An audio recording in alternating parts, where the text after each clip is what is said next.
Umepoteza fahamu. Nitakukumbusha kila kitu nikikuja. Nenda ukafanya kazi huko. Huyu kupungwani kila mahali mapungwani tu. That is very nice. Huh? Delete that thing. Mini influencer. Do you know my wife anajua niko Mombasa? Delete that video. Yes, and again you delete. Ni nini mbaya baba Karen? Hiyo maneno ya baba Karen nilikwambia achane nayo. Ukaona karembo, kasupu. Hii nayo umedanganya wewe. Hebu nionyeshe zile vitu unajua kufanya. Hii ni mtaalamu ya kupulisa matumbo. Tunapuliza balloon. Nimekuletea lanji. Unaniletea mboga, unaniambia ndio mboga. Marada. Kwani hii ni nini? Nisaidie na tissue. Ai. Nasikia kukugonga. Saa ingine mbona wewe unafanya vitu ambazo hazieleweki? Got the fear of missing out? Want to keep up with all the latest entertainment news and latest celebrity gossip? From the latest rumors to popping events to the newest fashion trends, here is where you get all the tea or juice when it comes to entertainment, and you get it served on time. All that and so much more on Grapevine every single Monday only on KBC Channel 1. Remember, if you did not see it on Grapevine, then it most probably never happened.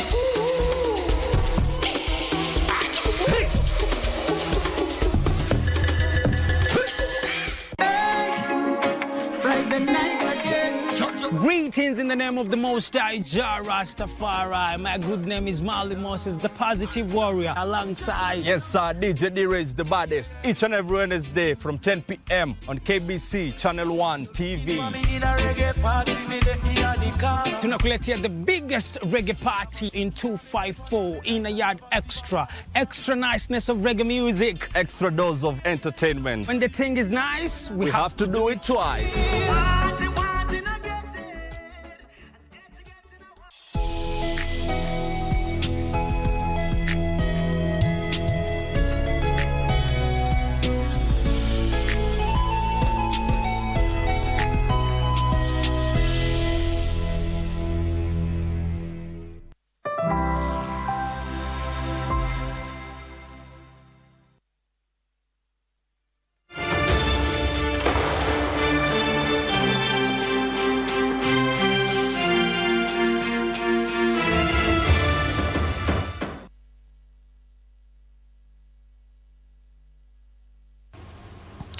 A very good morning to you. My name is Daniel Wahome, and welcome to this broadcast of Sports Check this morning.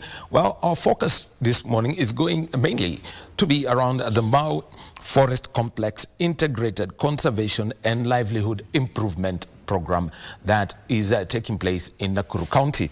And Betty Kiptumbi is our reporter in Nakuru County, and this are the pictures that you are seeing through, and this is because of the official launch of this, and it's going to be overseen by His Excellency the President Dr. William Samoei Ruto, and it's taking place at the Baringo Public Open Space Sirikwa Ward, Kuresoi North Sub-County, Nakuru County. So taking place today, and already there are local women's groups. The local artist is going to be Pastor Joel Kimeto, who's going to provide the entertainment. There are local women's groups. We've got Baringo Primary, Baringo Junior, and Baringo Secondary School performances also lined up here at this event. And you can see that the entertainment is going on. And also remember that there is going to be a tree planting exercise at the Gasharage growing planting site, and the president at the moment, from the information that we have been given by Betty Kiptum, who's our reporter on the ground, is that the president is at the holding room. He is being briefed. Then also, as we see this, the president is also going to adopt President Dr. William Ruto, the Mau Forest Complex Integrated and Conservation Livelihood Improvement Program 100-hectare block of Gasharage Forest for restoration. So And there's also going to be a marathon tree growing, infusing sports to conservation, and underscore the fast pace required for the 15 billion tree restoration program. And after that, the president is also going to be moving on to launch the Kinamba Mengit Chepkinoyo Morinduko Road Phase 1. This is 12 kilometers, and this is by the Kenya Rural Roads Authority.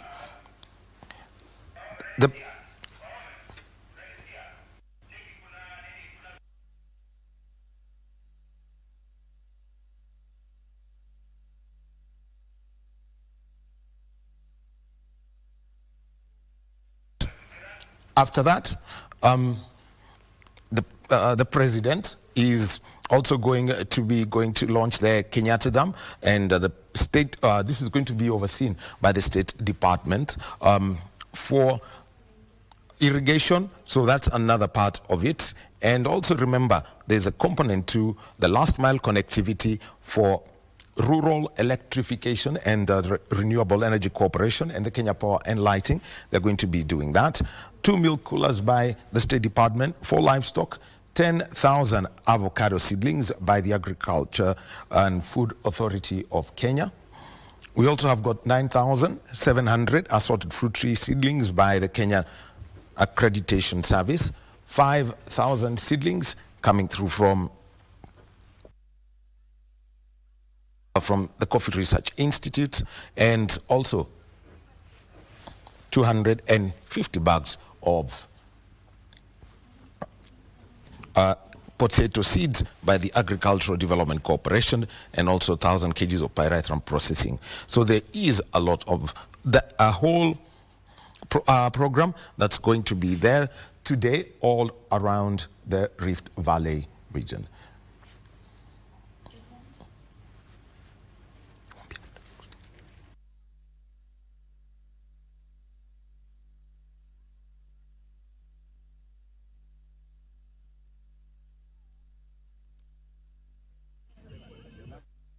As we get ready to join Betty Kiptum, let's get this feature, Gold Beyond the Pitch. This is a story that ran on Saturday.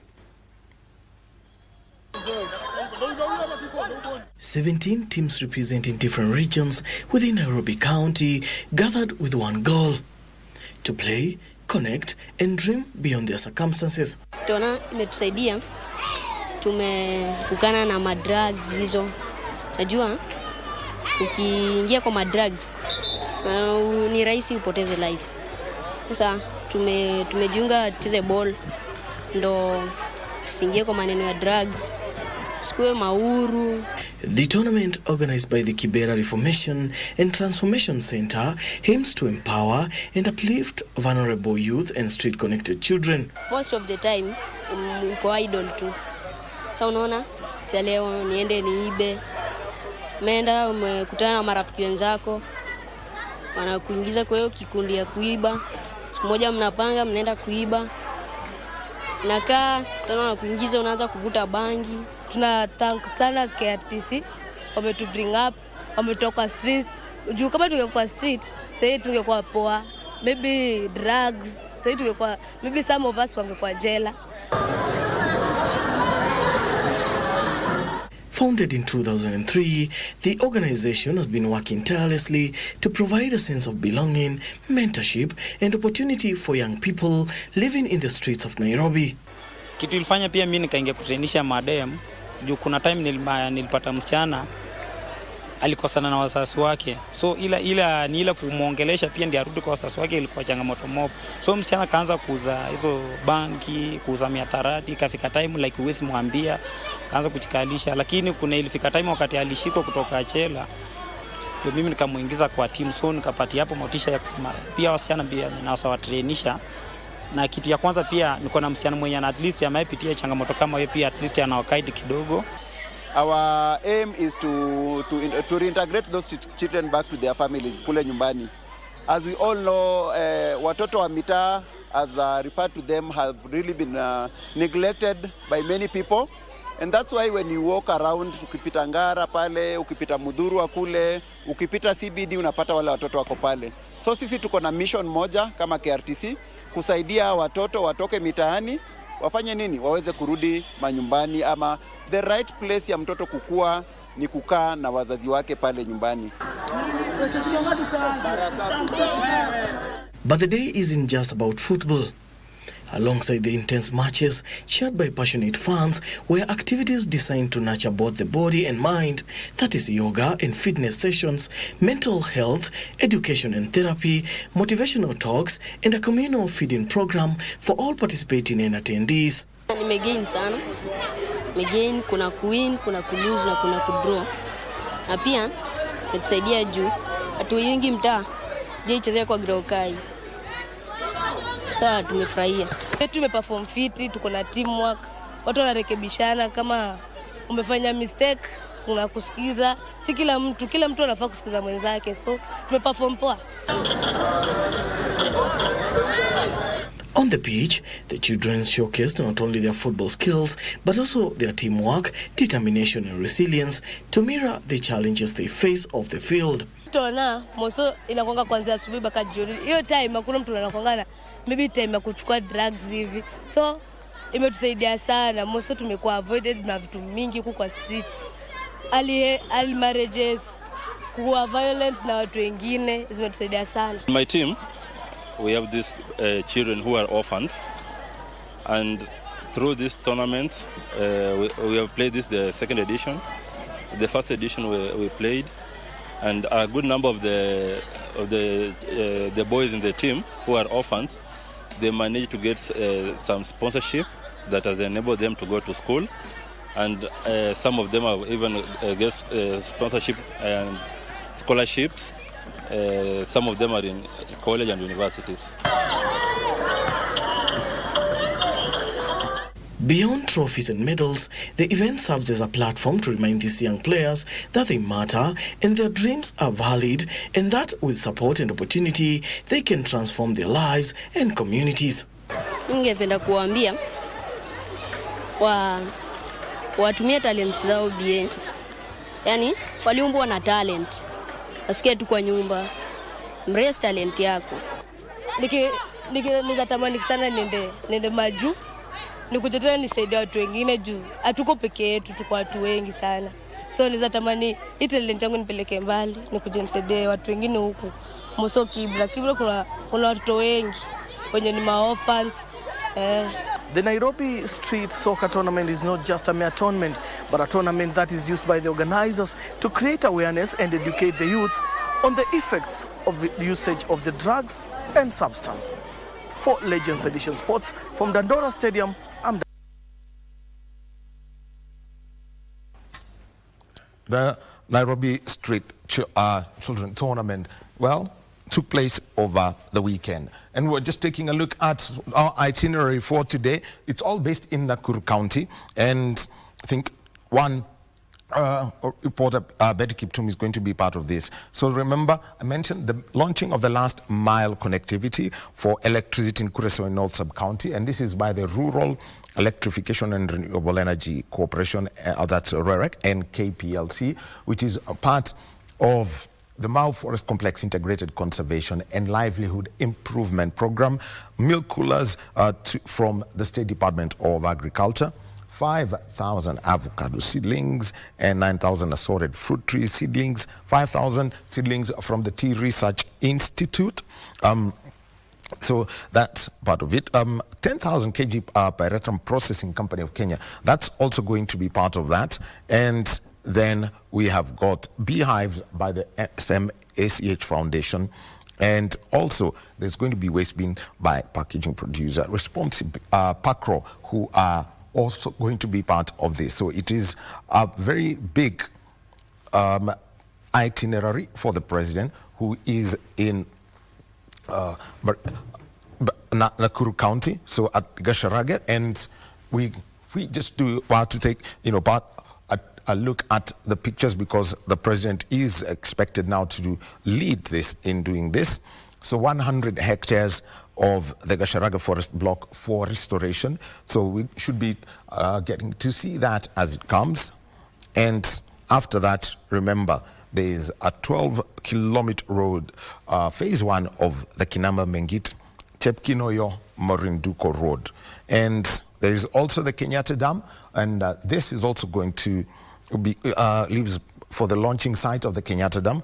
And apologies, the president will arrive at the Kenyatta Dam and will be briefed about it by the principal secretary in the State Department for Irrigation, unveils a plan to commission the rehabilitation and water reticulation and ground breaks for the pump house of that.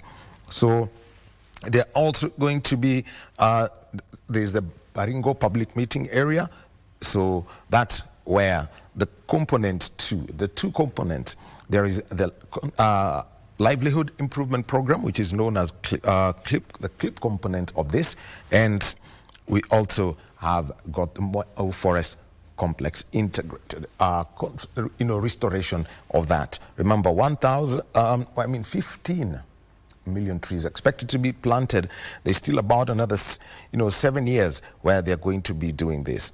And other people who are expected at this event, you've got the principal secretary, State Department for Environment and Climate Change, Dr. Engineer Festus Ngeno, who is going to be acknowledging that. There's also the principal secretary, State Department for Forestry,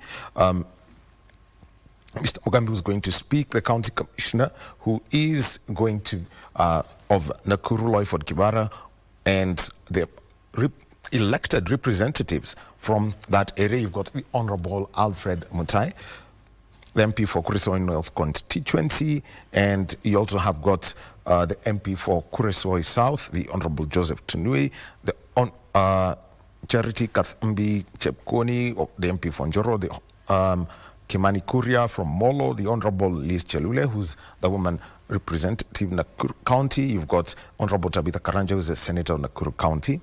And also you've got Governor Susan Kihika, who is going to speak and acknowledge those who are going to be there. The Cabinet Secretary, Ministry of Environment, Climate Change and Forestry, Dr. Deborah Longo Barasa will also be speaking. So there's that, which is going to, that's the program for the day. And Betsy will be joining us later, as we can also see some of the cars. If my director Mogo could just give us some of the color that is happening at the Baringo Open Space.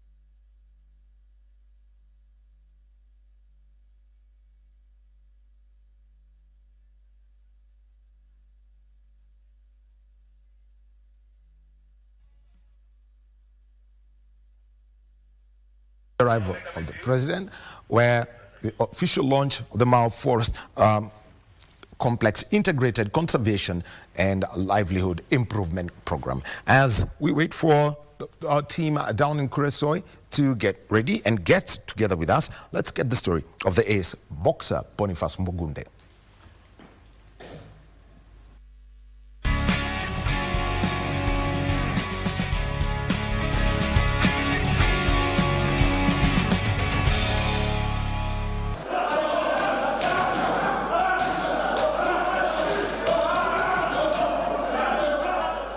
The Mathare Police Depot Boxing Arena, a poignant place that has nurtured so many boxing champions and home to Kenya's police Chafua squad.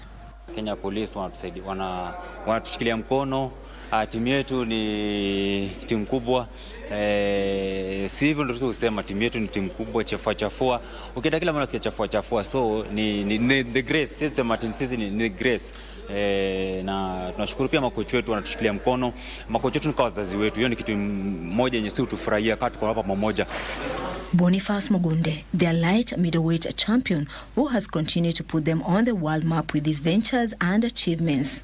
Boniface ni boxer, Boniface ni polisi, Boniface ni mimi tu ambaye nacheza boxing na nataka kushukuru boxing kwa kuwa boxing imefanya mpaka at least nimejulikana kutoka kupitia kwenye Mwenyezi Mungu mpaka na bidii, kwa sababu bila discipline singefika mahali nimefika.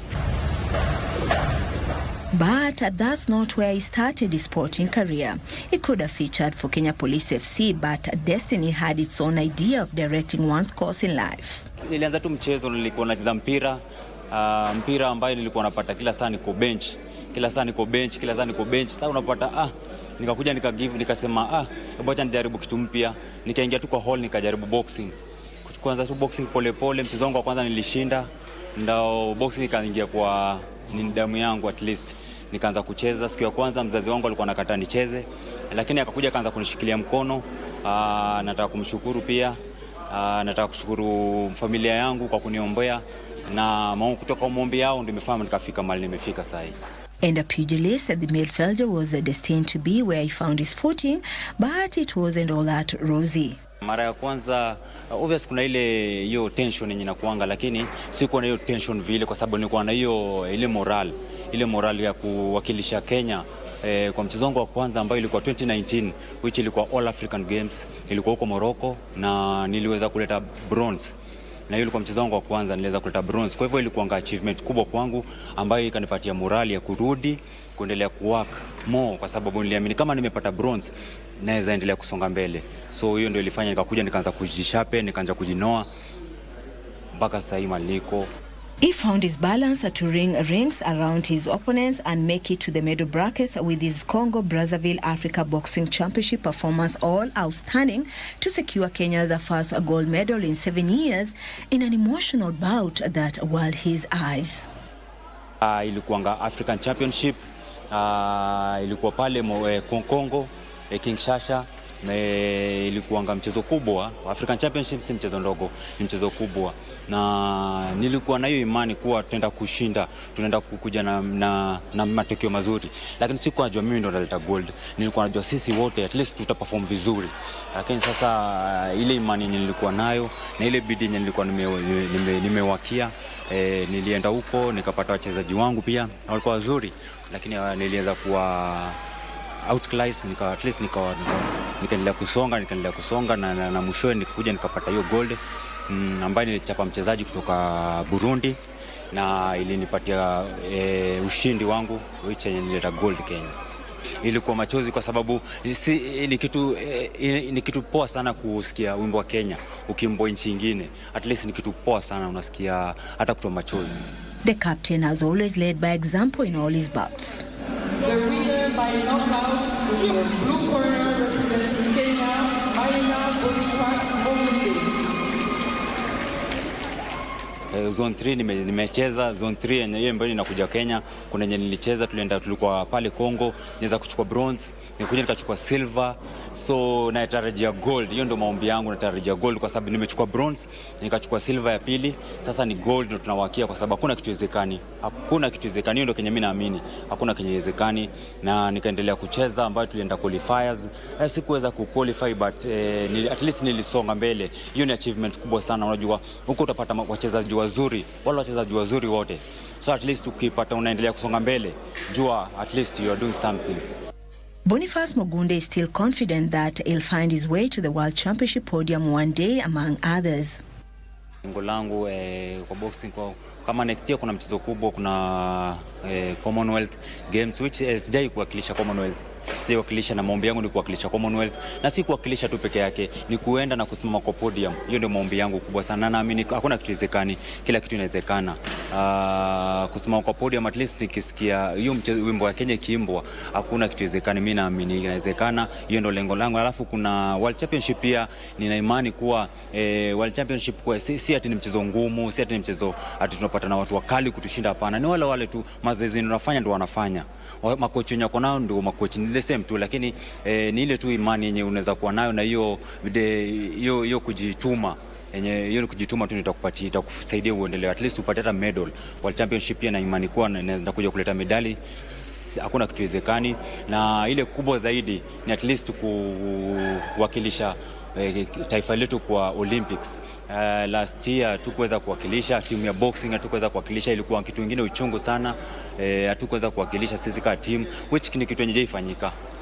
Lakini last year hatukuweza kuwakilisha, ilituuma, lakini tuna imani kuwa this round tutawakilisha. Hakuna kitu wezekani. Hiyo ni kitu yenye mimi husema, hakuna kitu wezekani, tunawakilisha kwa sababu naona mazoezi yenye tunafanyishwa na makochi wetu, kila kitu ambacho tunapewa na makochi wetu ni at least kitu yenye itatusaidia, kitu yenye itatupush, inatusaidia. Si ati ni kitu yenye inatuumiza manini, hapana, ni kitu yenye inatusaidia sisi.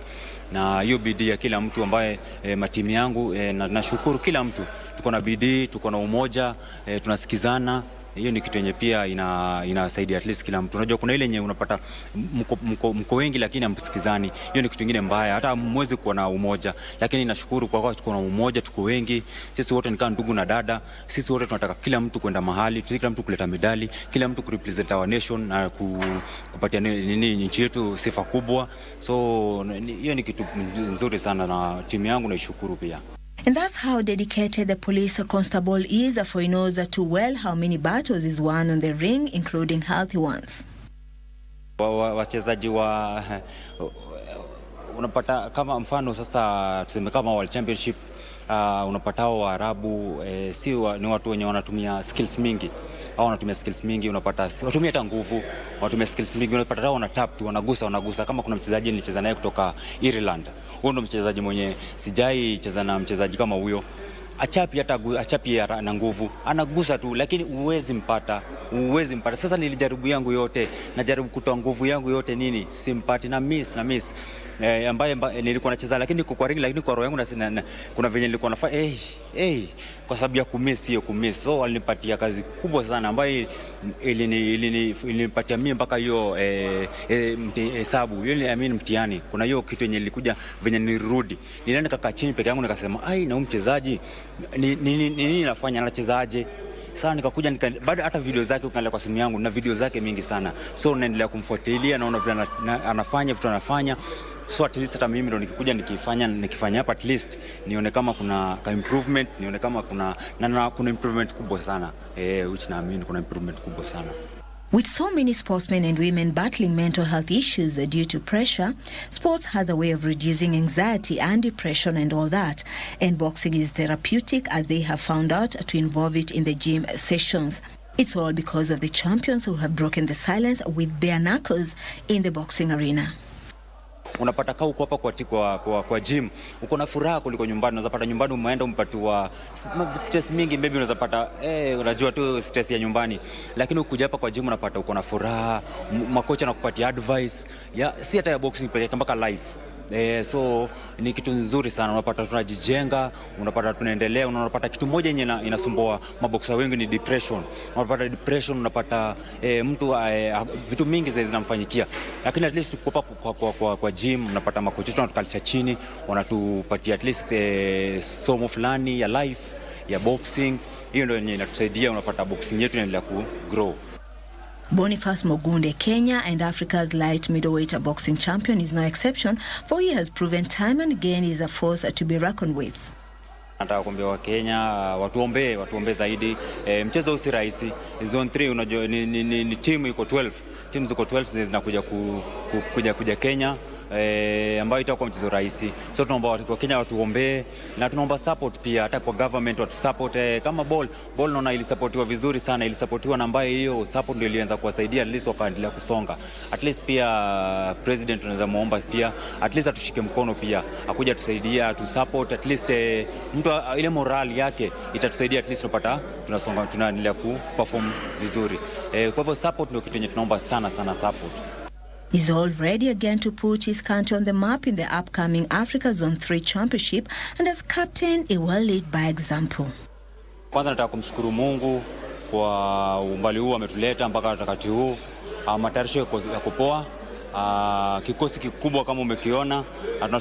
Tunataka kushukuru president wetu, President Jamal, kwa ile kutushikilia mkono. Angalia kikosi ambao vile ametuleta, tuko wengi ambaye tunatusaidiana sisi wenzetu tunawasaidiana, na tunataka kushukuru pia makochi kwa kuwa pia wametushika mkono, wanatupatia kila kitu ambaye yenye tatupatia ushindi kwa mchezo wetu ambao uko mbele yetu, na mchezo huu ni kubwa sana kwetu. Zone 3 ambayo imekuja Kenya siku ya kwanza kupitia Jamal, president wetu, tunataka kumshukuru sana kwa kuleta mchezo huku Kenya, na tunataka kumwahidi kuwa hatutamwangusha, kuwa ushindi tunataka ubaki huku kwetu.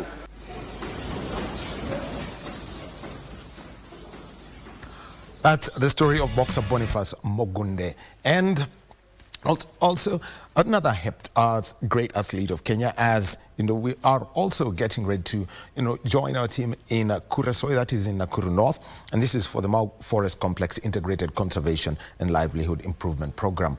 Once they give us the go ahead, we shall be handing over to them. But right now, let's get the story of a heptathlete, Florence Wasike.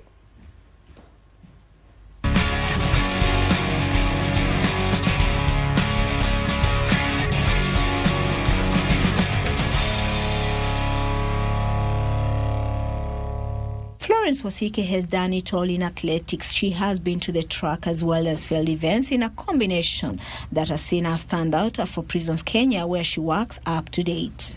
I started running while in school, and even not in school, I can confess that I started running while in my mother's womb. Because when I became a student, I was an athlete, I was trained, I was nurtured. Until now, I'm still in athletics. The University of Nairobi graduate continued with her ventures to star in several championships, among them these African Games, where she won a silver. My most favorable and memorable race was that in Melbourne, Australia. It was my first outing in Australia, and it was I was a young athlete, and in fact I was the youngest in the team. So it was my first experience in Melbourne, Australia, and I made it up to the semi-finals. That one encouraged me to make it, to push on until I went to 3 Commonwealth Games. I have attended the All African Games. I'm the silver medalist in African Championship, and I know you are there with me. You can attest to that. And even in the heptathlon, I did it also well. So I'm happy where I am now. Wasike specialized in the 400 meters and 400 meters hurdles event, with the hurdling event still attracting fewer female athletes in the country. Those days it was tough. Nowadays I see like it's like it's easy. Long time ago, until you qualify, it needed a lot of training, it needed a lot of nurturing, it needed a lot of discipline, it needed a lot of training. You do all sorts of things, and above all, discipline mattered a lot. So nowadays, I don't see much competition, but I'm very happy because it has begun, and it's the first time that our teams are going for the World Championship in relays.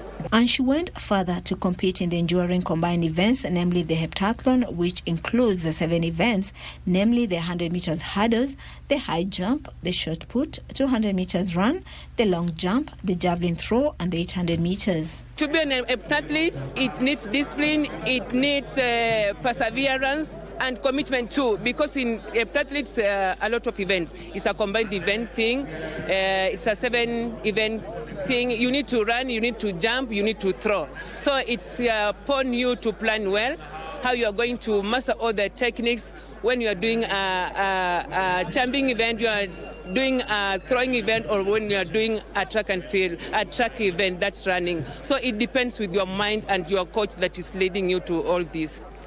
The heptathlete is still active in the Masters, where she boasts of 4 gold medals from Tunisia. I'm still in athletics, doing okay as a coach and as a technical official at the same time.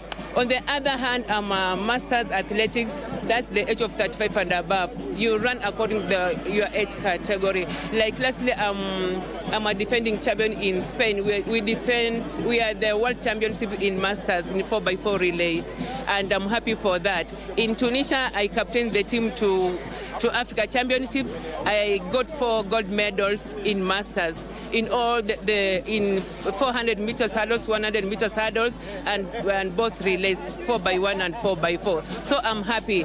So long as I'm working, I still create time to go and train, knowing that I'm still an athlete and I need to nurture and I need to aspire to inspire again to get good athletes like me.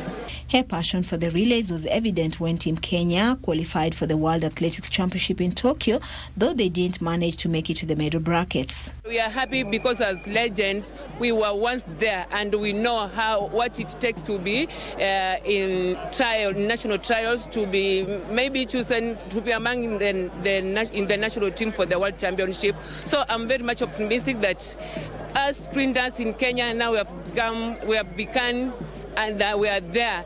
Long time ago, we were not recognized, but now we are there. They have just started recognizing us. They have started to realize that there is talent in Kenya in sprinters. But she's not worried, for the sprinters have started to relive the glory of the yesteryears when the legendary Charles Sasati, the late Roberto Uko, Julia Sang, among others, rolled the truck. I feel happy, and I'm looking forward that those younger things that are coming up, I just praying that they're going also to persevere. All the pains in training, all things that are needed in training to become a legend or to become someone to be noticed. You need to persevere in everything. I'm just hoping that we are going to get more athletes or more combined event athletes to represent our country outside there. The Kenya Prisons officer is also optimistic a service will arise again as they used to, with the likes of newly crowned World 800 meters champion Lilian Odira making headlines. Championship record that has stood since 1983 has gone. It was too fast on the first lap, and Lilian Odira has sent the Kenyans in the crowd into raptures. They have won it, but not the athlete they were expecting. Odira waited, and she struck at just the perfect time. That was a race for the ages. And it's Lilian Odira who goes away as the champion of the world over 800 meters. What a brilliantly timed run by the Kenyan. The athletes are there, but what we need is good planning and planning early. Everything starts early and recruiting the athletes that are supposed to be recruited well. When we do everything in a nice way, then the results will be shown. I want to talk to my fans, to the public, that let us not lose hope. There's still time. It's not over until it's over. So we can start up again and come up like prisons like we used to be. It's not late. Florence Wasike has proved beyond a doubt that you can juggle motherhood, academics and sports and still excel at it, as women athletes have proved of late with record-breaking ventures as recorded by four-time World 1500 meters champion and record holder Faith Kipyegon, her Prisons teammate and new lady on the blocks Lilian Odira, the world marathon champion Perez Jepchirchir, double Olympic and double world champion Beatrice Chebet, who stole the headlines in Tokyo, just as they have been doing of late. Atacletti's trying ever so hard, but it's gold again for Beatrice Chebet. The Olympic champion becomes the world champion. The world champion is Perez Jepchirchir.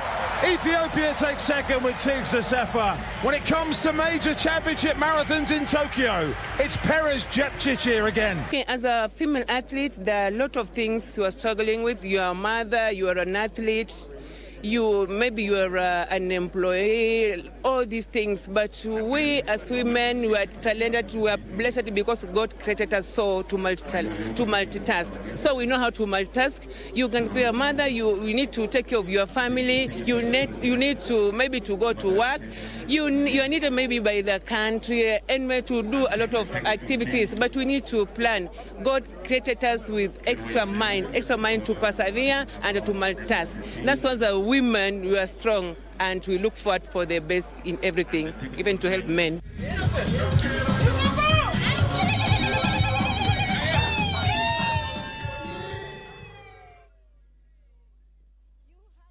That is heptathlete Florence Wasike, who's also a correctional services officer. the service that has given us names like Lilian Odiro late. We also have got Paris Jepchirchir. So there is a lot. And also, remember, there is also her senior, Catherine Dereva. So there is a lot of great athletes who come from the correctional services. Right now, let's move over to Malindi. And our reporter, Abdi Aziz Hashim, is there. And he is going to be speaking with the consul officers, and there is the MOU that was signed between Uganda and Kenya on cooperation in tourism. So this is the 4th Uganda-Kenya Coast Tourism Conference in Malindi, and let's get to see what they say. Explore Uganda, and there is also the theme from here, Magical Kenya. Well, thank you so much and good morning to you too. Indeed, Wahome, we are coming to you live from Malindi, of course, from the Ocean Resort here in Malindi and Spa, given that it is hosting the 4th edition of the Uganda-Kenya Tourism Conference, the 4th of its kind happening here in the country. It is a journey that started in Mombasa. The first one was held in Mombasa, then subsequently held in Diani, then hosted in Kampala, and now it is back in the country in Kenya, of course, hosted this time around in Malindi. And of course, we had the opportunity to speak to some of the dignitaries and the delegates who have arrived to this particular conference. It was confirmed by the ambassador himself, Paul Mukayaba, telling us about how many people who have arrived at this particular conference, over 500 delegates. And behind me, what is happening currently is a discussion on a smart destination. That is the keen focus of this particular panel discussion that is currently happening behind me. Before the main speeches are made by none other than the ambassador. Then we have the High Commissioner of Uganda, as well as the Cabinet Secretary of Tourism, Rebecca Miano. And then also we do have Kilifi Governor Gideon Mungaro, who will be making their way at exactly midday to, of course, give their speech. Now, I want to speak to Dr. Sam here, is one of the delegates who are currently participating in this discussion. Dr. if you could join us here and speak to the millions of Kenyans who are watching you right now. Tell us this particular exercise, what is happening behind you? So we conveyed here as Kenya and Uganda. We're here for the 4th conference, and this particular conference is a culmination of work that has been happening over the last 3 years. The first conference happened here in Mombasa, Pride Inn. The second conference happened in Diani. The third conference last year, we were able to go to Nyonyo in Kampala, and now the 4th conference is happening here in Malindi. It is about us as a region to try and expand our market. It is very evident that there are many shocks that normally happen and would probably affect the tourism industry, especially if you are dealing with the international market. But we are happy that from the relationship that we've been able to build over time with Uganda, we have seen a surge in the number of products and Ugandan tourists who have been visiting Kenya Coast. Diani became very famous as a wedding destination. There has been a lot of interest to try and explore and identify new attractions here in Malindi and Watamu, and you've seen that growing over the years.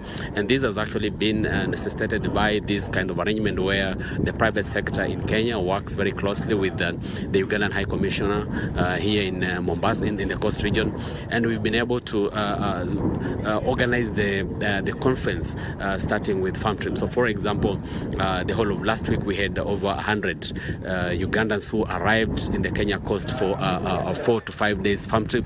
So some went to Diani, some went to Mombasa, some were here in Malindi, and the whole idea of this farm trips for them to be able to tour the destinations, to identify the attractions before they're able to sell them, and that gives them the first information. So when they are selling to Ugandans, they actually know what attractions are there. They have sampled the attractions, and this has been necessitated by the cooperation that we have with the private sector, where the hotel association offers accommodation.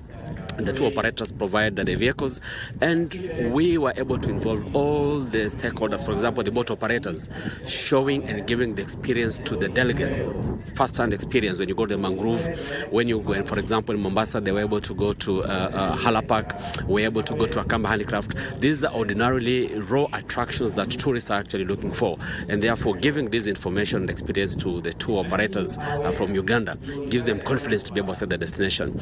And also something very fascinating that we've been able to experience with this particular group of tour guides and operators is that we're seeing a much younger generation coming on board, and therefore that is very timely in line with the theme of this particular conference. How do we then include the young people who are doing marvelous work out here? How do we embed what they're doing in terms of technology and innovations? Because tourism is actually now being driven by technology. We've seen situations where the biggest hotel chain in the world today is Airbnb. They don't have any hotel operating on a platform. We've seen, for example, tourists now not looking for brochures. People go online to be able to get information about destinations. We are seeing an increasing use of AI in even coming up with itineraries. And so how is this going to shape the future of travel? When tourists arrive at a destination, we've seen a growing concern among the industry, but it's customer driven. Airbnb, for example. So people want to travel, book online, travel online, share experience online. So it's no longer about me talking to Abdi about how you experience. If you are a good destination, you're offering good quality, to be able to get your reviews online there. So we want to learn, how do we move with the world? Because the travel of today has adopted technology. Technology is all over, innovations all over. So this conference today is try and bridge that particular gap so that those who are mature and older in the profession should be able to learn and include the young people who are coming on board with these sort of innovations and see how do we take advantage of them, leverage on those innovation technologies so that then we can be in tandem with the growth and development that's happening globally. And indeed, in the third edition, you were talking about some of the bottlenecks that has hindered the tourism sector. And one of the key issues that came out is affordability, especially when it comes to air tickets. And the ambassador had talked about that extensively this morning. But in terms of the deal that has been made between Kenya and Uganda in the extension of the standard gauge railway, how crucial will that be in terms of tourism within the two nations? Very important to note that destinations are as good as accessible they are. If you don't have access to a destination, it's as good as not very relevant. And therefore, we've seen, number one, the Kenyan government has done massive investment in infrastructure. So besides just the SGR, we've seen exponential growth and investment in infrastructure. So the road network in the coast region is very good. We have seen expansion of airports. Now Ukunda Airport rebranded to Diani Airport. That makes it very easy for larger equipment being able to land there. There are a lot of discussion happening on expanding Malindi Airport and also Moi Airport, Moi International Airport. But now for SGR, it means that it would be very possible for travelers to be able to leave Kenya coast from Mombasa CBD, connect to Miritini, go to Nairobi all the way to Uganda and vice versa.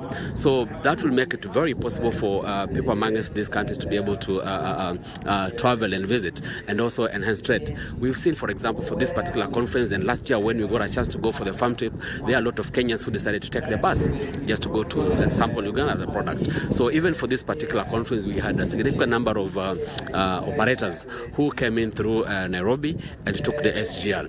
And therefore, those protocols and those agreements are very important and very catalytic because they are meant to enable us to be able to have our destinations accessible. Yeah. And indeed, also the other outcomes we do anticipate from this particular session. What should Kenyans and Ugandans look out for once this conference is concluded? We're looking at enhanced, deeper partnerships. I've talked about the farm trips that have just happened, and there will be a second leg of this. A lot of around 100 Kenyans have been selected to go and partake of that farm trip back in Uganda, and therefore we're looking at enhanced relationships because you have had one-on-one with a tour operator in Uganda. They have sampled your property. So we also, through these particular engagements, we're going to see trust levels being enhanced. So you really don't have to travel. You don't have to worry about your guests being taken care of the other side. The other thing we hope to achieve out of this particular conference and out of the panel that is ongoing now, for example, is that the new destinations that are emerging and coming up, because with all this investment that is happening, Kilifi County has had a big investment conference. You're seeing a lot of investment conferences happening across the coast region in the counties. So we are hoping that the investments for the future are actually going to be responsive to the emerging trends, to global trends, and being responsive to what actually the tourist of tomorrow is looking for. Really being able to be environmentally sustainable destinations and investments that will be able to speak and predict guest expectations, systems that are going to allow guests to be able to have seamless check-in and even share information and share feedback while at the destination. Investment that is going to to help us discover new perspectives. For example, you don't have to travel to destination physically. We now have VAR, where you can actually see real time what is happening at a destination. So I think looking at what has happened over the years and the transformations that are happening in the marketplace, it is very timely that there are over 500 delegates seated here, and together with that, the inclusion of policymakers, the CS herself, the county government being involved here heavily, TRA as a regulator being on the panel, KTB being here. So this discussion will also is likely also to inform future strategies in terms of policy, so that then we can put in place policies that can be able to inform and direct investment. For example, when the Tourism Act was being done in 2010, 2012, we did not have Airbnbs. Now, if you go to the Tourism Act, for example, you don't get a regulation on how to manage Airbnbs. It's like when M-Pesa came. And therefore, from this discussion, then policymakers are able to say, Allah. So it's important that we actually need policies around to be able to have a legislative framework that can then support this sort of technological advancements and emerging issues, so that as we move to the future, then we can actually be ready as a destination to be able to support investments. Maybe finally, before I let you go, the benefits that we are looking at, what are we set to benefit from this partnership between the two nations, and especially the private sectors such as yourself working there? And also importantly is that in terms of the resources and the numbers, the projections, especially give us the projections, we will likely see an increase of tourists between the two nations. Uganda is already one of our international key source markets. I think number one or number two thereabout. That is bringing in a lot of visitors to Kenya, and Kenya coast for that matter, commanding a bigger chunk of that. You remember Uganda is a landlocked country, but then they're taking advantage of this. We are aware about the East African protocols that have put together East Africa as one block, and therefore we're looking at a situation where tourists can come to Uganda and extend to the beach on the same itinerary, or start by the beach and then go and experience gorillas and the apes and the attractions that are in Uganda. That is one big win that we can achieve out of this particular partnership. Of course, growing the numbers and also expanding the menu of what we offer as a destination. But I think most important for me is the sense of pride that we then get to have as tourism stakeholders. Tourism is our tribe. Tourism is our culture. Tourism is something that can actually help us bring integration and remove the animosity that has always been there. For example, you can see this particular time we have a lot of heightened political activity in Tanzania, in Uganda, and even in Kenya as we head to 2027. But see, tourism stakeholders meeting together to discuss tourism and see how we can actually enhance our regional integration and grow business amongst ourselves. It has been argued, and facts are there, that tourism is one of the lowest hanging fruits that can actually help us realize our aspirations and economic aspirations as destinations. And therefore, we're hoping that through these sort of partnerships, we can be able to bring in greater value to the lowest people on the chain, so that it's just not the big investors who are benefiting from tourism, but even the emerging and younger people who are actually coming to this particular space to see how we can actually create wealth out of tourism and thereby empower our people. Thank you so much, Dr. And of course, I know you're participating in this particular session. We'll continue to engage more. Thank you so much. That is Dr. Sam, of course, one of the participants here in this particular conference. Remember, this is the 4th Uganda-Kenya Coast Tourism Conference that is currently happening here in Malindi. Of course, earlier on, we had the opportunity to speak to the ambassador, especially who leads the consulate of the Republic of Uganda in Mombasa. That is Mr. Paul, who told us in terms of the partnership and the memorandums of understanding that was signed between President William Ruto and Yoweri Museveni back in July 30th of 2025 will enhance not only tourism but the trade deals between the two nations. Remember that Kenya is relying heavily when it comes to trade on Uganda. Of course, most of the products are taken to that particular country. Also, of more important concern is that the issue of the SGR deal extension that he told us they're banking on heavily, especially to lower the air tickets, which are very expensive between the two nations, especially coming from the capital all the way to the coastal cities. Not so many people can afford it, but following the introduction of the standard gauge railway, many Kenyans have access to the coastal lines of Kenya. And of course, they're saying that if that particular SGR deal comes to fruition, a deal that was signed between the two nations, it will be very vital for many Kenyans to access both nations, not only Kenyans going to Uganda, but Ugandans coming to Kenya. Kenya. And of course, he clearly states that this will also increase the percentage of growth when it comes to the tourism sector to ensure that this is very vital. We're still keeping a close eye on this particular event that has already started. It has already started with a session on smart tourism, leveraging on the technological advancements that have been witnessed within this sector. Also, we're still keeping a close eye on the Cabinet Secretary, that is Rebecca Miano of Tourism, who is expected here any moment from now, as and when she comes. Wahome will be coming to you live. But for now, I hand it over to you.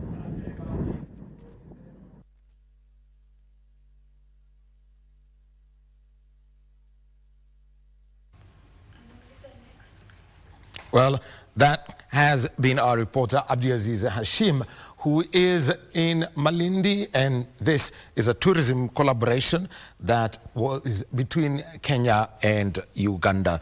And remember that this is the 4th Uganda-Kenya Coast Tourism Conference that's taking place in Malindi. Abdiaziz Hashim is going to be giving us a brief as the two countries try to bring out their key strengths as destinations. And for Uganda, they say explore Uganda. In Kenya, we say visit magical Kenya. At this point, we take a short break. We'll be back with Sports Check. And remember, the big story that we are looking at today, the Mau Forest Complex Integrated Conservation and Livelihood Improvement Program.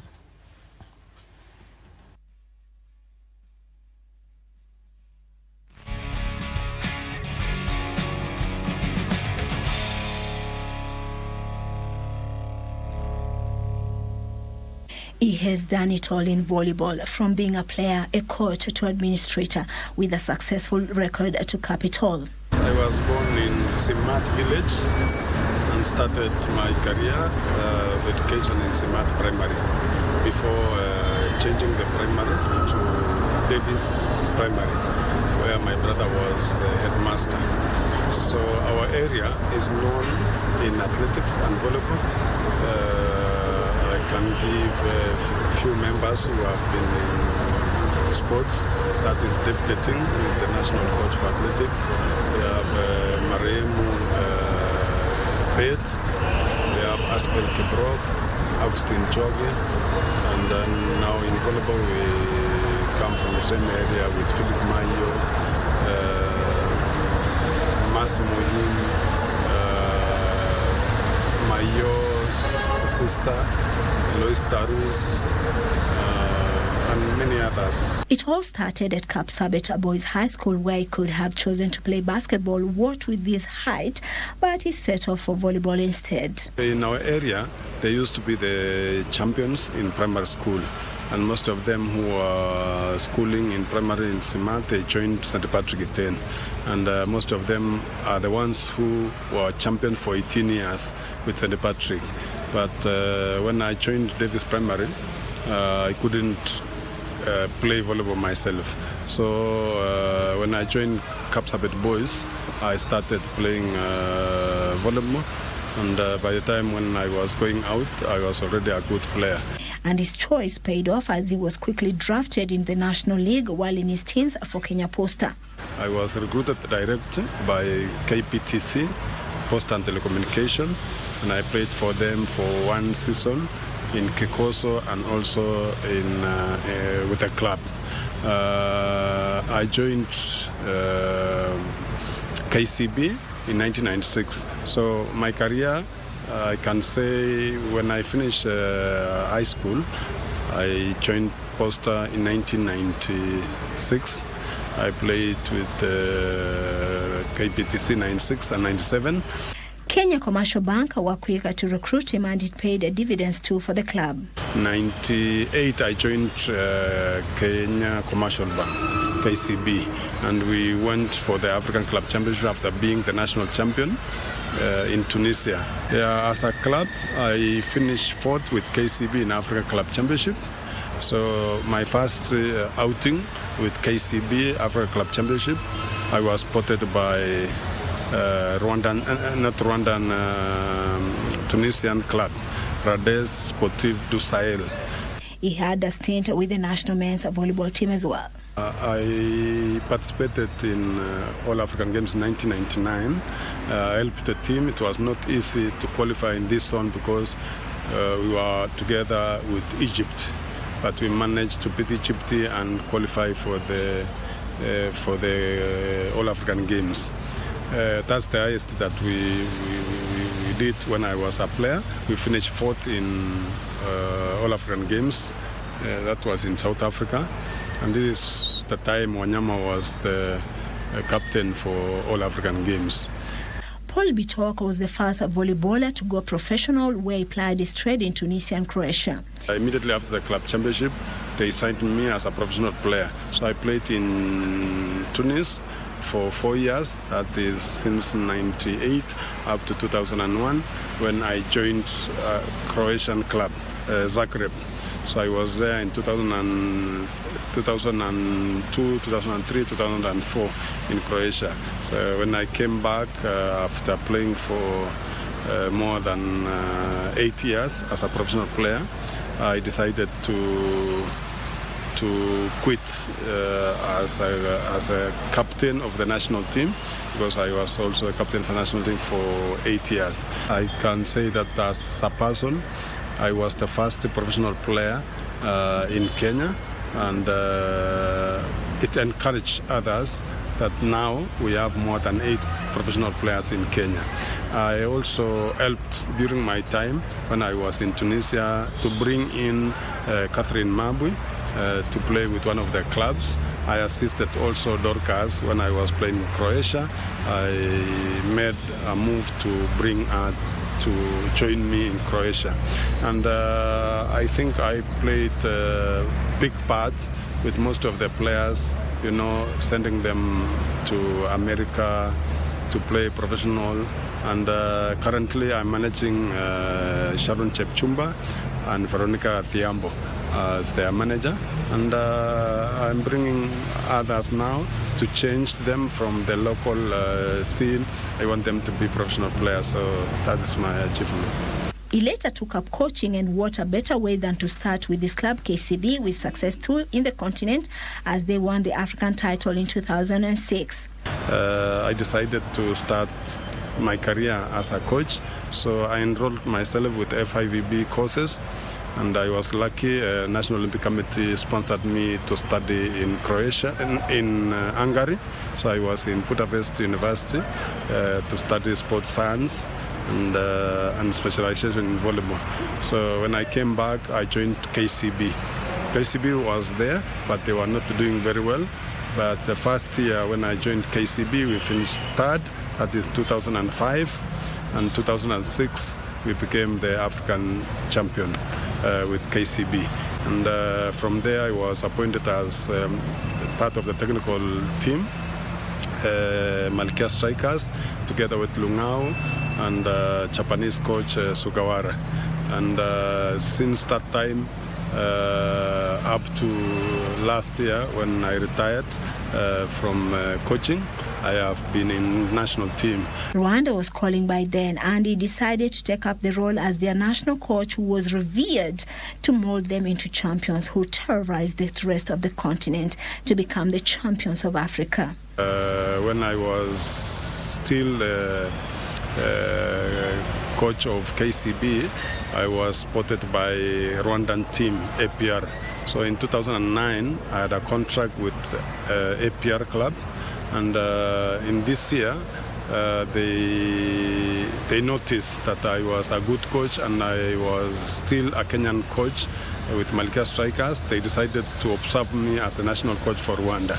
So I signed with the national team in 2010 with the Ministry of Sports of Rwanda up to 2018.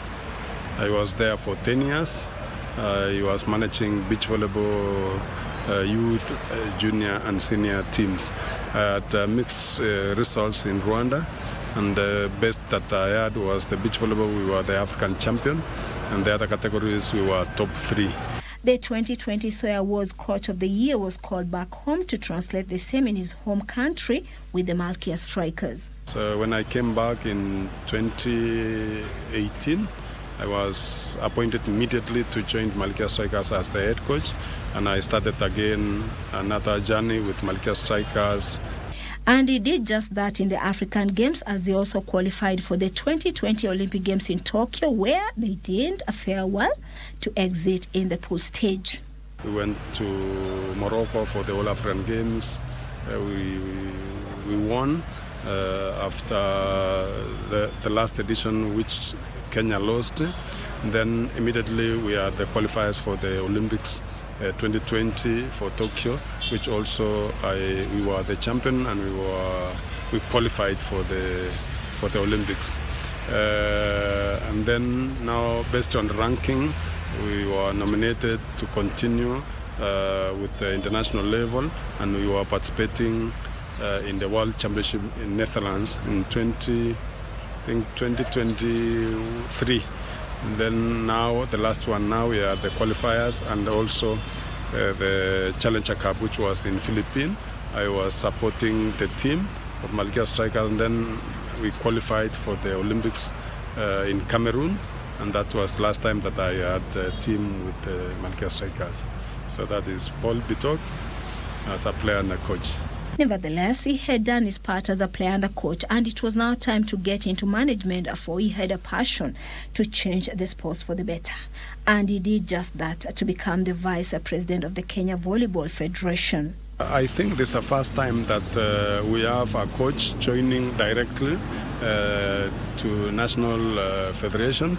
I'm proud of myself because I wanted to change a lot, and I have done my part as a player and as a coach. I achieved all. I went to World Championship, World Cup, name it, and I saw there was need for someone to go and join federation and bring some changes. And I have been given this chance by stakeholders. And having experience in the technical part of it, I am ready to help in the technical and also change way of play in Kenya, system of National League tournaments. And I used to have a tournament in Eldoret whereby I wanted to use as an example which kind of a tournament can be organized. And that is what I have been organizing since 1998. And the last one that I organized is in Eldoret, whereby we try to give good price and good organization and have different categories. But what I am proud of now, for the last season and my first year being in federation, I changed the format of a national league playoff, whereby we qualified the top 8 teams, played in quarterfinals, best of 3 series, and we saw a lot of changes, a lot of competition, and sponsors also encouraged to join this kind of the national league. And this year, I've managed to launch the Kenyan Cup. It will be the first edition, and it will be something that people will recognize that it is something will change the volleyball in Kenya.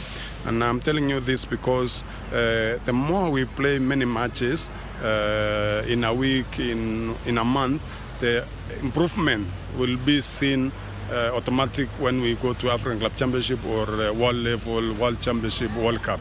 Because our main problem was we play only once in a month, and it's not enough for a player or a professional player to reach a certain level.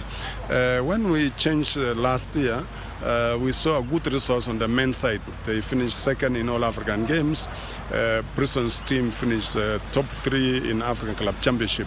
The advantage for women, at least they had been participating in indoor games outside like World Championship, World Cup, than men. But you can see all these differences now that we have brought in as a new federation. I believe we will achieve more. And going forward, we will introduce more different tournaments like what is being done in Europe, in Asia. I'm ready to do that. Paul Bitok has indeed done it all in volleyball and is still passionate about transforming the sport in the country. He did it in Simat, Uasin Gishu, where many volleyballers come from. He can do it again. He did it in Rwanda. He can do it again in Kenya. Yeah, as I told you, we wanted to bring change, and the change that we wanted is to give chance to young coaches. We wanted to have transition. Those who have just finished playing to be enrolled in the 5-week courses so that they can take over as coaches. And one of the example was our late Wanja. We just appointed as part of the transition of having new coaches. And I believe in young because they are coming with different way, different attitude, making research, and also working with this generation. Gen Zs and other generation is difficult to work with. And if we give this chance for these young players, it will be a different way of our Kenyan Football Federation. The other thing which I'm urging clubs and coaches is to allow these players to go to play professional. In a year, we receive a lot of invitation for these players to go outside, but it is very, very difficult for them to be released by clubs or by coaches. And I can tell you that like KCB alone, we had invitation for Pelinda, Juliana Namutira, and others from the other clubs, Mercy, Iminsa, and other players. Maybe I might not name all of them here, but they are facing a lot of challenges for club to give them permission. If we could allow these players, and also on the men's side, I saw Joshua and Dennis, they were supposed to go to Serbia, but they are facing some challenges with their clubs. We must allow our players to go outside. They have talent. They can make life out of volleyball. We should have more professional players, and it will be an advantage to us. When we have more professional players, our national team also will be very strong.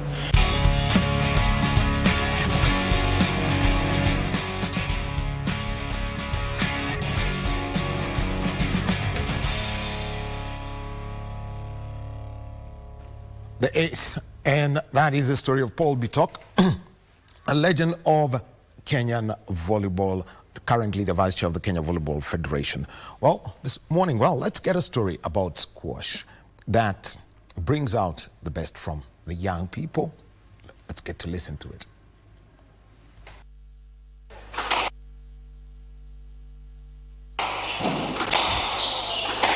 Ran won his second tournament of the season at Karen, beating Kenya's top seed Muqtadir Nemji in a tough sentenced final. The work that I've been putting in the last couple months is paying off, and this is just the beginning of many. I like the way I was playing and the way I found a way to win, even though I wasn't playing my best squash, but definitely gives me a bit of confidence going forward. It helped me increase my PSA rankings. I'm going to get about 30 PSA points. So that should be something to move me up the World Tour rankings, because it's important to get the ranking up so that you can play more tournaments ultimately. Yeah. Rand says for Africa players to stand a chance of competing and becoming the best in the world, the sport needs to be developed from the grassroots, proposing increased funding for the programs that support the game. I think that in Africa we just need to increase more funding for the players, especially for squash. The more we can increase the funding and get help from the government, everyone, sponsors, it will really boost the squash and the sport, you know. So in Europe, they have lots of funding that they get. So this enables them to train harder and enables them to travel around the world. They're always supported. So it's really important that the funding comes into play so that people can actually travel the world and represent their countries. The squash protege has benefited from his stay in UK, where he has been best, training and gaining the much-needed exposure. I say that I've experienced a lot of coaching, like top-quality coaching, from my coach, who is Johnny Alford. He's an ex-world number 50 in the world player. So he was once a very good professional. So I'm currently working with him right now, and I've really improved my squash in the last 2 years. So I'm competing regularly in tournaments, traveling a lot, and training hard, training with other people locally in the clubs, so meeting other professionals. So I think that's an advantage, getting to train with the top athletes that you want to be competing with on the PSA circuit. With squash being an intense sport, players in the court cover as many kilometers as they can, which requires a fit body and mind. Okay, in terms of kilometers, I'm not 100% sure, but all I know is that we do many kilometers. but the match can last up to between 60 to 80 minutes of intense stretching, lunging, sprinting, running, physical. Like, you really have to be fit, because if you're not fit, you're most likely prone to getting injuries and all sorts of that. But you really need to be fit. And yeah, I'm just not sure for the kilometers, but I can last for as long as possible. The game demands for split-second reactions from players in instances of rallies. Ryan shares what helps him stay focused in such situations. Especially when in those long rallies where I'm feeling a bit exhausted, tired. I am working with my mentor coach, Jesse Engelbrecht from England. So we are working on my breathing techniques that I use in between my games to help me cool down and rest and think about the next point and breathe. So that really helps me, breathing in, breathing out through my nose. And yeah, that really goes a long way, because it helps clear my mind and bring in oxygen to my brain in those important points. Ran picked up the sport courtesy of his father, a former coach who introduced the game to him while he was aged 4 years old. My dad started playing squash when he was 28. He's the one that taught me the sport. So ever since then, when I was 4 years old, I started playing the sport at my club where my dad was actually coaching at. So in Zimbabwe, yes, the suburbs in Bulawayo. So ever since then, my dad has been coaching me until I went overseas when I was 12. His desire to become the best player in the world is palpable. I want to be the best squash player possible. At the same time, I want to be the best version of myself. And to me, I love playing squash. It's what I've wanted to play since I was a kid, and nothing has ever stopped me from playing the sport, because I love the game and I have a strong passion for the sport. So I want to see where that can take me. But I really want to motivate people and tell my story, especially kids in Africa, kids around the world, young kids, to motivate them that it's possible. Whatever you want to achieve in life, as long as you put your mind to it, you can achieve it. No matter where you come from, whether you have money, you don't have money, or you don't have skill, you can do it if you put your mind to it. Anything is possible. And that story was one of Africa's best squash players that was put together by Bernardo Kumu. We'll take a short break. We'll be back. And remember, waiting for our team in Kuresoi to come through with the Mau Forest Complex Integrated Conservation and Livelihood Improvement Program.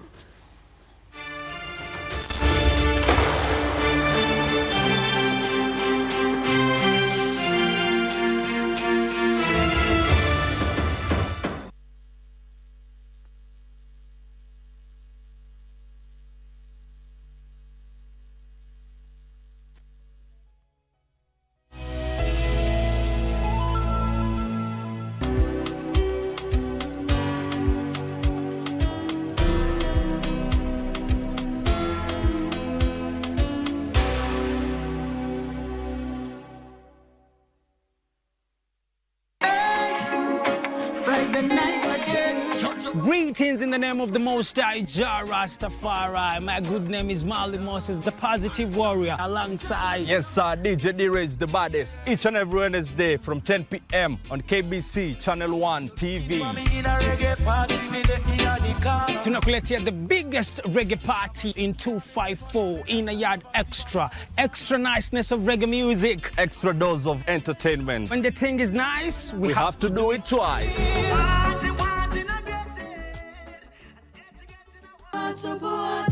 Nilikuwa nimekosa kosa gani ndio anishike?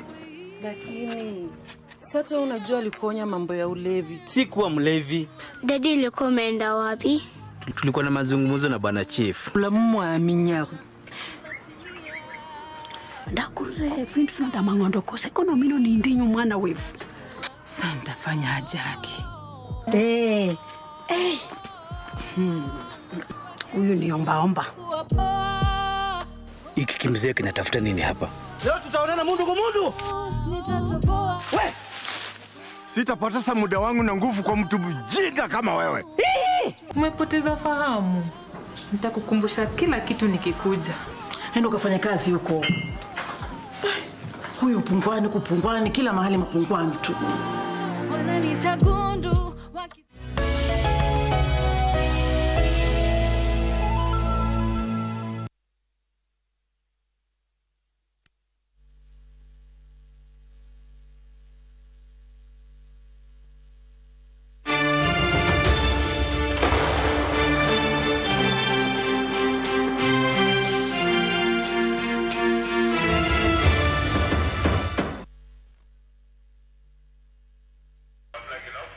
Okay.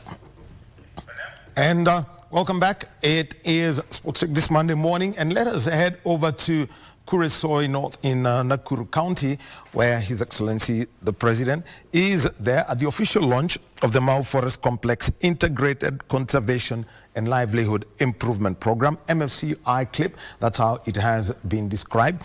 And His Excellency the President, Dr. William Samoei Ruto, is leading that event. And right now, the flagging off of several events. We saw that the flag of events that are going to take place today after the tree planting exercise, we shall, there are milk coolers that are being flagged off, 10,000 seedlings. So this is happening in Kuresoi North.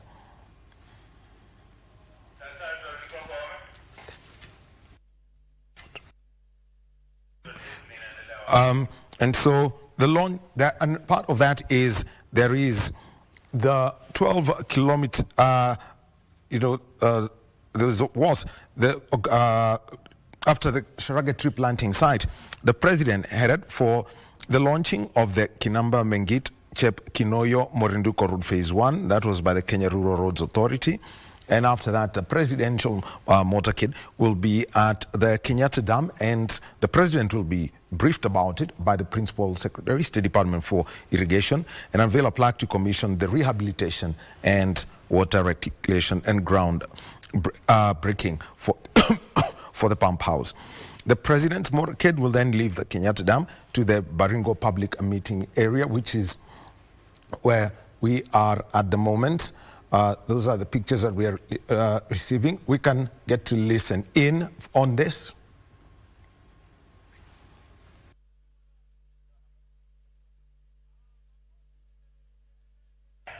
The president is making his way to the dais that has been set up at Kuresoi North. Remember, there is a flurry of activities that will be going on in this place.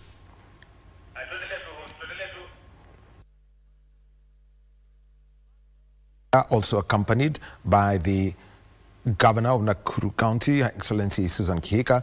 We've got Dr. Deborah Barasa, who is the Cabinet Secretary for Environment, who is also accompanying the President, and remember the Principal Secretaries in the various state departments. So you can see that they have taken their places at the dais, and we are now going to have the national anthem being played, and the prayer has been conducted. Also present is the Cabinet Secretary for Trade, the Honorable Lee Kinyanjui. And let's get to listen into this. Kwa sababu ya ulinzi na afya ambayo umetupatia, tuko na sababu kubwa kusema asante, kwa sababu wengi walitamani kuona siku hii na hawakuona. Mungu wetu, tunaombea taifa letu la Kenya amani, ushirikiano na upendo. Pia tunakushukuru kwa ajili ya rais wetu. Tunaombea Baba umpe afya njema na hekima na kuongoza taifa letu. Na pia viongozi wetu wote wa Jamhuri ya Kenya tunaikabidhi mikononi mwako. Hata na hafla ya siku ya leo twaikabidhi mikononi mwako. Utuongoze, ututupe amani na utawale. Tukiomba haya machache kwa jina la Baba na la Mwana na Roho Mtakatifu, na sote tuseme amen. Asante. Kwa heshima naomba sote tuweze kuketi, wale ambao tuko na mahali pa kuketi tuweze kuketi. Mheshimiwa Rais wa Jamhuri ya Kenya Daktari William Samoei Ruto, na Amiri Jeshi Mkuu wa Majeshi ya Ulinzi, Waziri wa Mazingira Mheshimiwa Deborah Barasa, makatibu wote waliofika hapa wakiongozwa na Patron PS Festus Ngeno, Governor wa Nakuru Mheshimiwa Susan Kihika, mawaziri wote waliofika, mjumbe wa eneo hili na viongozi wa tabaka mbalimbali. Mheshimiwa Rais, kwa heshima naomba nimkaribishe patron ambaye ni PS Festus Ngeno wa Integrated Improvement Livelihood Program aje atukaribishe kwa mahali hapa. Tumpigie makofi tafadhali akija. Karibu sana Bwana PS. Karibu. Your Excellency, the President of the Republic of Kenya and Commander-in-Chief of the Defense Forces, Dr. William Samoei Ruto, the Cabinet Secretary for Environment, Climate Change and Forestry, Dr. Deborah Mlongo Parasa, Cabinet Secretary President, Honorable Lee Kinyanjui, the Governor of Nakuru, Honorable Susan Giga, colleague Principal Secretaries, Honorable Members of Parliament and Senate, MFCI CLIP partners, residents of Mau Forest Complex, ladies and gentlemen, Mune, bye-bye. Hebu tusalamia kwa hewa. God is good and all the time. Asante sana. Let me begin by thanking you, Your Excellency, for this special day and for granting us an opportunity to come together for the launch of this transformative program. Allow me, Your Excellency, for a 1-minute clip to play for us to be able to understand what we are doing in the restoration. Kindly. In the heart of Kenya lies a living giant, the Mau Forest Complex. Over 400,000 hectares of indigenous green, the source of rivers, rain, and renewal for millions across our land. But for years, this lifeline was under siege. Forests cleared, rivers drained, livelihoods broken. A nation's heartbeat growing faint. Now, a powerful vision is unfolding, led by Principal Secretary Dr. Engineer Festus Ngeno. Through the Mau Forest Complex Integrated Conservation and Livelihood Improvement Program, MCF-FCICLIP, Kenya is restoring ecosystems, reviving rivers, and renewing livelihoods. Waste is being transformed into opportunity. Youth and women are driving green value chains, and communities are thriving, aligned with Kenya's bottom-up economic transformation agenda. From the forest floor to the marathon track, a movement is growing. Every step, every seed, every partnership brings Kenya closer to a greener, more resilient future. 10 years, 10 million reasons, one vision to restore the Mau. Thank you so much for that indulgence. I'm deeply grateful, Your Excellency, for the honor to serve in your government as the Principal Secretary for Environment and Climate Change, and the honor you've accorded me to have advanced Kenya's environmental and climate change agenda. Thank you once again, Your Excellency. Your visionary leadership continues to guide us in translating the bottom-up economic transformation agenda better into practical action through restoring ecosystems, empowering communities, creating green jobs, and ensuring that no Kenya is left behind in our journey towards sustainability. Your Excellency, as a resident of Mau Forest, we are truly honored by your presence today as you officially launch the Mau Forest Complex Integrated Conservation and Livelihood Improvement Program, abbreviated MFCI CLIP. Your leadership inspires us to protect and restore our landscapes. Your Excellency, ladies and gentlemen, in July this year, we marked the beginning of the new chapter of the Mau Forest Complex by initiating the Mau Forest Complex Integrated Conservation and Livelihood Improvement Program, a 10-year initiative that puts people at the heart of conservation. This is a 10-year bold and transformative program to combat climate change and to be delivered through editions. And this is the first edition, Your Excellency. Your Excellency, since the commencement of this program, we have so far achieved the following milestones. In the year one targets, we have restored 667.5 hectares of or adoption by various agencies. 500 seedlings have been planted and grown. We have built an outpost for various rangers, and as I indicated to Your Excellency, we've been able to improve the livelihoods of the people here through the daily earnings, and over 7 million shillings are being earned by the various casuals working in the restoration. Your Excellency, over 300 green jobs and another 150, that makes to 400 green jobs in Kajarake block. And all of them, Your Excellency, are also enrolled in SHA. Your Excellency, the program is a community-driven program. The adjacent residents of the Mau Forest Complex are at the heart of conservation. It is a program co-created with the communities at the center of conservation. It is a collaboration and partnership with the national and county government. And I want at this point to thank the county government of Nakuru, led by Governor Susan Giga, private sector, conservationists, schools, and development partners working together under the rallying call, Linda Mau Poresha Maisha. The program, Your Excellency, is premised on four-fold foundation. One, my personal interest and commitment to conservation as a son or resident of the Mau Forest Complex. Two, the implementation of your directive, Your Excellency, to restore degraded landscapes and increasing our tree cover from 12.8% to 30% through growing 15 billion trees by 2032. Number three is inspiration and guidance from my colleague and predecessor, Dr. Chris Kipto, who is here, who has championed a similar successful program in Kaptagat Forest. And the fourth one, Your Excellency, is by my colleague P.S. Mugambi, in charge of forest, who told me to go back to your community and restore the degraded landscapes of the Mau. Your Excellency, ladies and gentlemen, this program is carefully designed as a transformative program. Allow me to highlight what we plan to do in 10 years. One, we want to restore 33,000 hectares of degraded landscapes. We want to fence 500 kilometers of forest boundaries to prevent encroachment. We want to establish 200 kilometers of socio-economic buffer zones. We want to protect 230 kilometers of wetlands and 100 kilometers of riverine riparian areas. And we want to restore 668 hectares of wetlands.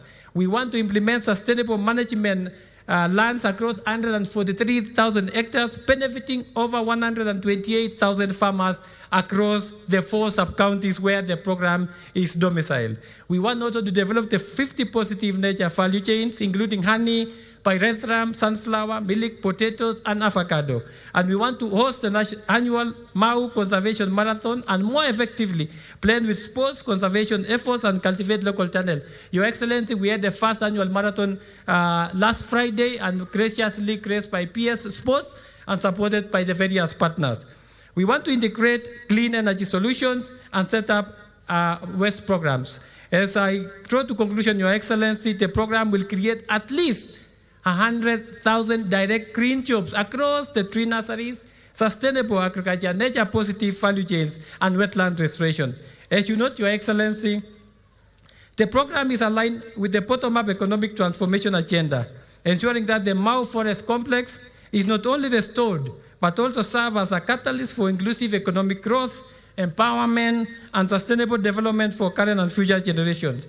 Allow me, Your Excellency, now to extend appreciation to all the partners who have supported the Mau Forest program so far. In the same breath, I also want to thank the program implementation unit. Allow me, Your Excellency, to introduce the various partners who are here. If you are there, kindly stand up, who are supporting the program, for your acknowledgement. Thank you so much, KCB Foundation and the various other partners who are here.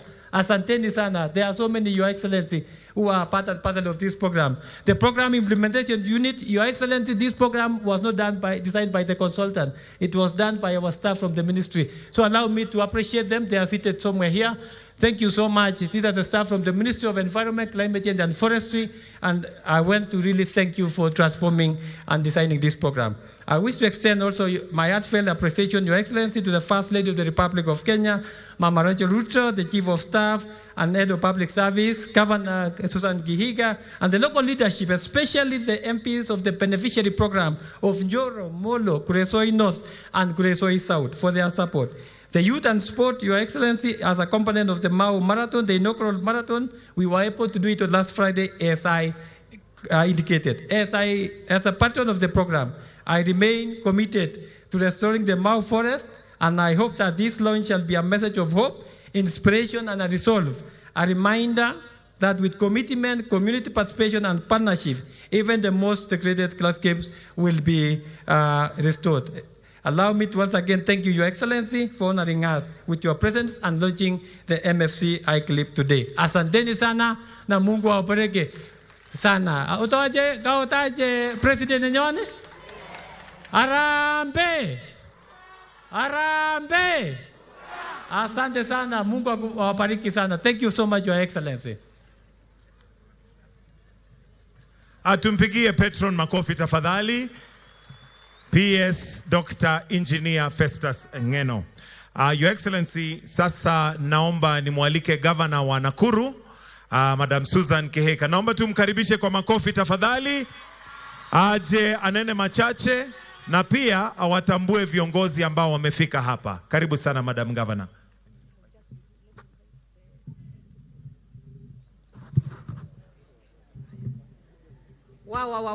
Kuresoi hamjambo. Sirikwa hamjambo. Nyota mko.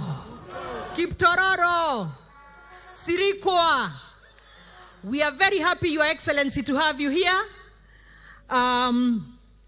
Your Excellency, the President of the Republic of Kenya, Mheshimiwa William Ruto, the Cabinet Secretaries present, led by Dr. Deborah Baraza of Environment, Cabinet Secretary of MITI, Mheshimiwa Lee Kenyanjui, permanent Principal Secretaries present, led by our very own, the patron engineer, Festus Ngeno, all the members of parliament present, led by our very own area member of parliament, Mheshimiwa Mutai, all the members of the County Assembly of Nakuru present, led by the majority leader, another Mheshimiwa Mutai. Ladies and gentlemen, God is good, and all the time. Wow. So before niongee kidogo, wacha nimkaribishe kidogo our area member of parliament, atusalimie na atuambie machache, Mheshimiwa Mutai.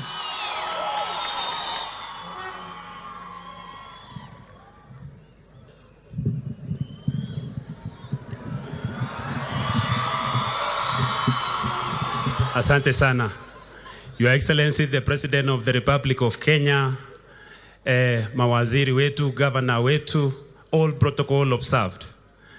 Yangu itakuwa ni machache sana. Your Excellency, first is to thank you kwa kuweza kutembelea sisi hapa Kuresoi North Constituency kwa safari ya maendeleo kwa sekta zote.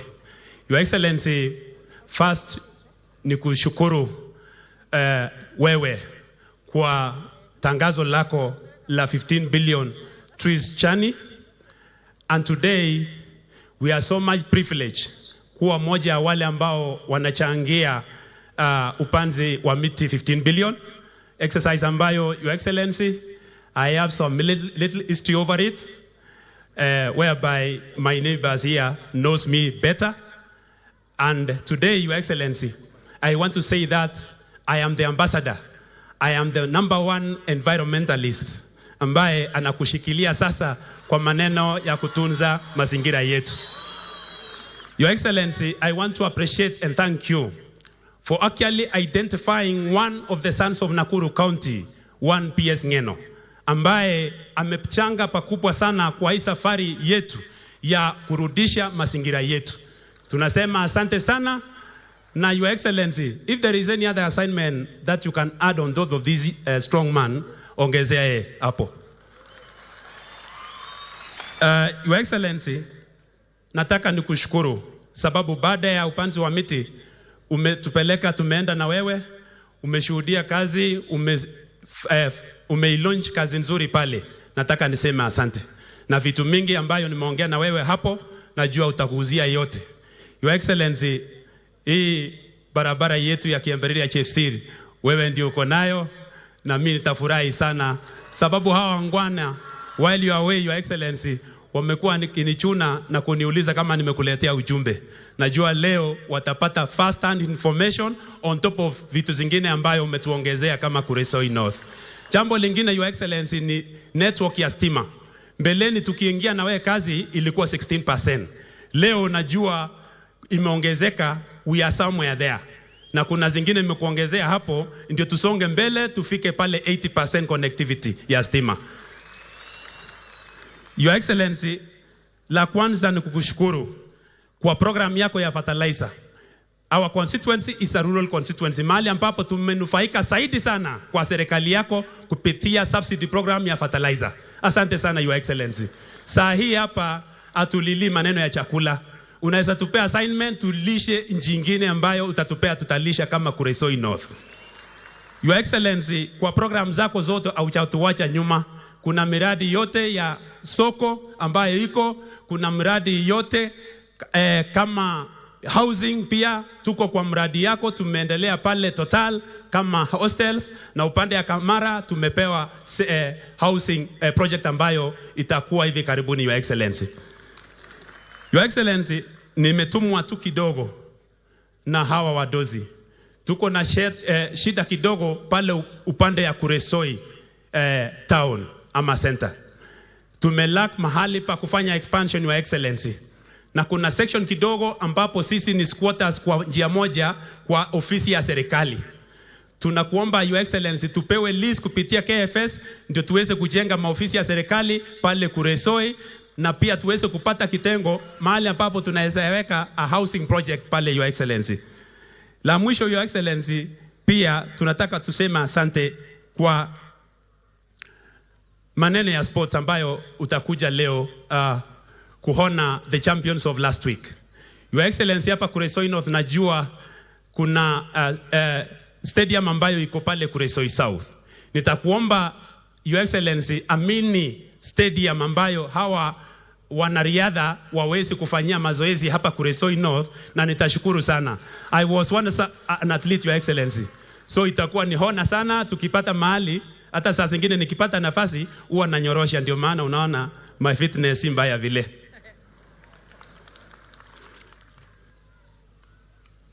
Your Excellency, kuna barabara moja inaenda headquarters yetu ya Baigam Highlands, na kuomba kwa unyenyekevu ni kilomita 14 kuona hapo hapo uangalie kwa hiyo kikapu unichunie kidogo, it is only 12 kilometers, na hawa wangwana watashukuru sana. Upande ile ya Kuresoi, Your Excellency, there is one road kutoka Kuresoi Center kuenda upande ya Samburet, Kericho County. It is only 23 kilometers, Your Excellency. Mimi ni beneficiary ya bottom up, Your Excellency, na hawa wangwana wameniambia kurudisha kwangu ni nikae na karibu na wewe. So nishike mkono hapo, mimi ni mtoto wako, unitembeze, unifunze kwa hii safari, na kwa hayo mengi na machache juu ya muda ambayo iko sana, nitaomba nafasi niweze kutambua my colleague members of parliament waweze kusimama ndio niweze kuwatambulisha.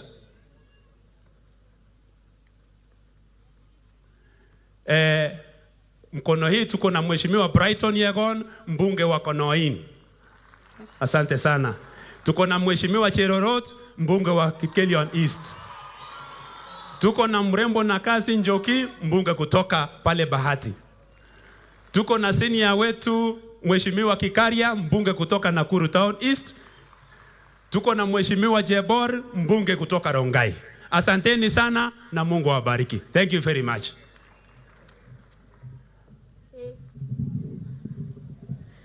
Mheshimiwa wenyu wako very tall.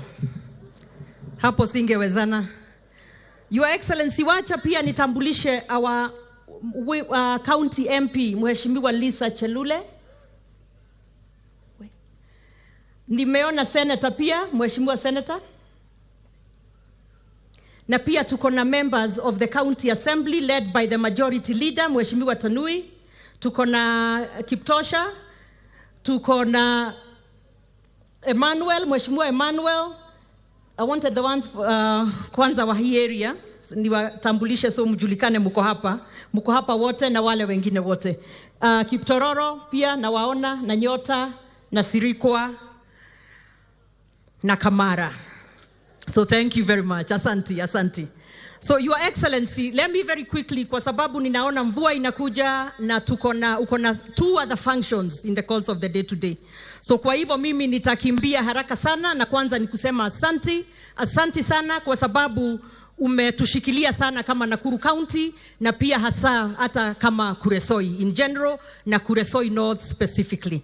Sasa Mheshimiwa Rais, ulikuwa hapa the other time when we were launching barabara, na pia round hii pia umetupatia barabara kadhaa area hii, lakini hiyo nitawacha utakuja kuyasema. So we thank you very very much for that. Mheshimiwa Rais, nimekuja kwa ofisi yako kukuomba sana. Nikakwambia mimi niko na shida moja kama governor wa Nakuru County. Na hiyo shida ningetaka affirmative action kidogo upande wa Kuresoi North na Kuresoi South sana. Iko pia katika eneo zote za Nakuru County, but very much so hapa. Mheshimiwa Rais, mabarabara zangu hapa ni mbaya sana in general. Na nilitaka tu uone hivyo. Unajua in general I wouldn't say that. I would say we are trying, we are doing well. But Your Excellency, if there is a way you can give us a little affirmative action. Nakuru County has the biggest number of roads, hizi county roads in the country. Na nikikuja hapa Kuresoi North and South kwanza, nakuta miaka yote hakuna siku barabara zimeweza kuwa sawa sana. Na ukweli, it is not just my term, but all the other terms, before me and before that. But ukweli Mheshimiwa Rais, ni kwa sababu pia mvua ni mingi hapa, na since we just keep maraming, after tunamara mvua usually inakuja inabeba. So ukiweza tafadhali tupatie mabarabara hii area. As you know, Your Excellency, these people of Kuresoi are very hardworking, just like other people